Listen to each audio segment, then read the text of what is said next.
Trinay ko nga pala dito guys mag-ayos ng aking laptop guys upang kayo mag-live stream ng Mobile Legends online. Yan nga pala guys yung gagawin natin for today's video. Tara, samahan nyo ako.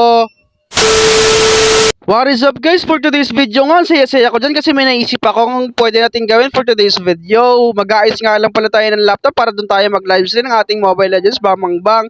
Inumpisahan ko nga pala ang umaga ko dito guys, na nagkape muna ako guys. At nakikita nyo naman, hindi mawawala sa ating umaga ang pagkakape ko. Medyo maaga nga pala tayo natulog dyan kagabi guys, kaya tignan nyo naman yung mata natin yan, hindi tayo medyo puyat tignan. Subukan lang natin, try lang natin sa laptop guys kung gagana talaga yung OBS at saka yung mirror app na ginagamit nila online. So tara, let's go to the video.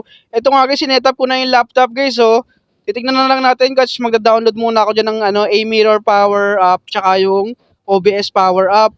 At dito nga guys, tapos na ako mag-download dito ng OBS tsaka ng A-Power Mirror App guys. Tingnan na lang natin to kung gagana na lang to, wait nyo na lang guys ha. Mapapansin nyo nga pala dyan sa laptop natin guys na medyo may kalumaan na siya. Matagal na kasi itong laptop dito sa bahay at hindi siya nagagamit gaano.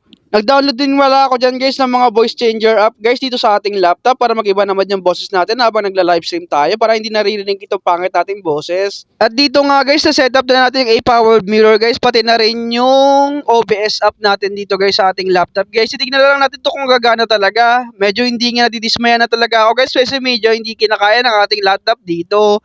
Makikita nyo nga sa itsura ko na to guys na talagang susuko na talaga ako dito kasi hindi talaga kaya ng ating laptop kaya nadidismaya talaga ako. At dito nga guys, at sumuko na nga ako at kaya bumaba na nga lang ako dito sa ating second floor at naglaban na nga lang pala ako dito or nag-dryer na lang pala ako dito na nilaban ni mama. At dito nga guys, tapos na ako maligo. So kaya hanggang dito lang to video na to guys. Thank you for watching. Bye bye, peace.